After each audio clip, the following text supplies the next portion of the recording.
To this, we are more quickly than expected, actually, approaching the debt ceiling. That's when the government runs out of cash to pay its bills and obligations.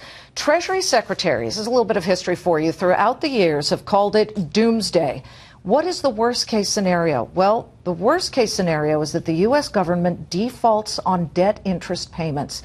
Many Republicans say the only way we should raise the debt ceiling is to pair it or couple it with spending cuts. You know, that's actually been done occasionally over the years, but most years, to avoid massive turbulence, it's been automatically raised without conditions, no strings attached. But now it's coming more quickly than we expected. Treasury Secretary Jack Lew penned a letter to Congress this morning. What did he write? He said that the debt ceiling will be hit November 3rd. It was just October 1st that he had said we'd hit it November 5th, the previous estimate. Why the increase? Well, he warned the U.S. government would not be able to meet most of its obligations without the debt ceiling being moved higher, and only Congress can do that. He writes, the government makes approximately 80 million payments a month. Can you imagine having 80 million bills on your doorstep every day? 80 million payments a month, including Social Security, veterans benefits, military salaries, Medicare reimbursements, many others. In the absence of congressional action, Treasury would be unable to satisfy all of these obligations for the first time in the history of the United States. How serious is this? I'm joined now by former Congressman Pete Hoekstra, along with Donald Marron, former acting director at the Congressional Budget Office and a former member of the President's Council of Economic Advisors. Welcome to you both. Don, the CBO yesterday, and they're bipartisan, correct? Nonpartisan. Nonpartisan. So in the best of days, they don't care which side. They're telling what they feel is the truth. They came out with this, and I have it in my hand, and they completely validated what Treasury Secretary Lew is saying, that we're going to hit this thing, and we better raise it, or else there could be some serious dislocations. Do you believe that's true? Oh, absolutely. Right. The fuel light started flashing back in March when we hit the debt limit. Jack Lew's telling you today that we're running on fumes. Sometime in the first half of November, we run out of money. We won't be able to pay our bills, and someone, as you said earlier, right, Social Security beneficiaries, Medicare doctors, veterans, someone won't be paid on time. When Congress says, and particularly perhaps the Freedom Caucus or the far right part of Congress says, you know what, we want this paired with certain cuts. What do you say to that? You know, I mean, the politics of these things are, as you said, often it's just raised automatically because most of the decisions have already been made, right? This is money we owe. This is not something that will affect new spending decisions. Occasionally over time, though, it's been linked to policies to try to rein in spending or raise revenues. And really the challenge is how do you build a political coalition so that enough members of Congress are willing to vote yay?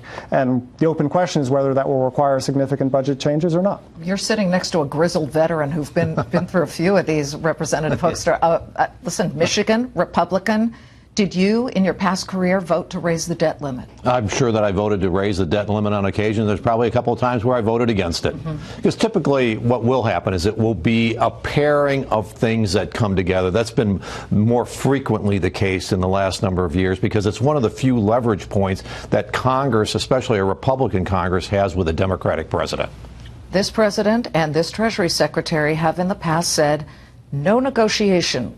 Raise this thing cleanly and deal with the budget on a different day. That's not what the debt ceiling is for. It's to pay our obligations that Congress voted upon and put in a budget already.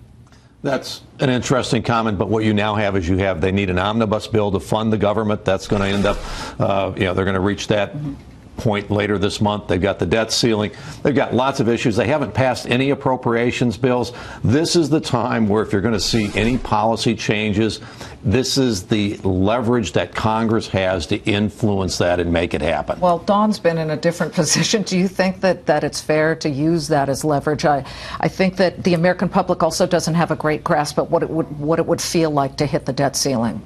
What would it feel like to the average person watching right now? So it's kind of Russian roulette, right? So Treasury's going to have these 80 million bills to pay, and it's going to have some process, possibly random, possibly thought through, of who gets paid and who doesn't.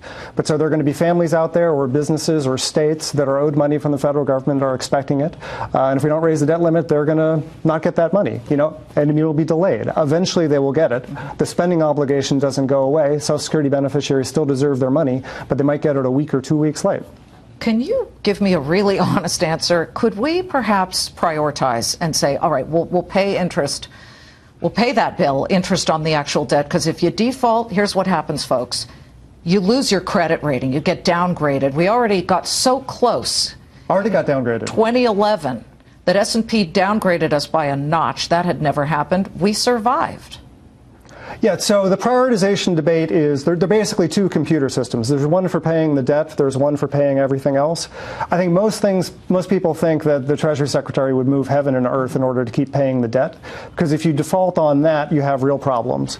We had a little taste of that in 1979. We accidentally defaulted on a small piece of the debt as part of a debt limit showdown then, and we saw that interest rates skyrocketed. It's not a place you want to go. It's not a place you want to go. And what happened then? Dick Gephardt put in something called the Gephardt rule, where from 79 to 95, Representative Hoekstra, we automatically lifted the debt ceiling every time we hit it. You're a Republican from Michigan. Do you feel that this particular Congress and the Republicans in it are being a little too intransigent, or do you stand with them in asking for more cuts to be paired with this debt ceiling hike? Well, I don't think it's a Republican or a Democrat issue where you can put all the blame on one group and not the other. The bottom line is that for much of this president's term in office, they haven't been able to build the relationship between the president and House Republicans and Senate Republicans to actually get things done. I'm a Republican, you're right, from Michigan. The best time that I had in Washington was when Newt Gingrich was our speaker and Bill Clinton was president, because they actually loved the art of politics. They loved the negotiations. They loved getting to a deal. They loved compromise. It's what politics is all about.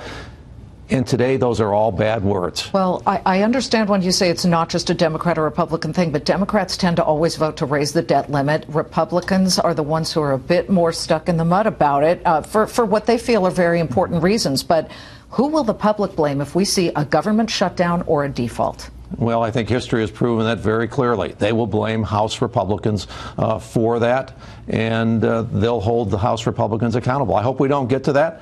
They've got 18 days to work through this process and get to an agreement. It would be best for the economy, best for the country if America actually saw Washington get something done and not continue to be dysfunctional. Well, I really appreciate both of you coming on. It's a great perspective. Representative Hoekstra, former, good to see you, and Donald Marron, former CBO chief. Thank you. We appreciate it.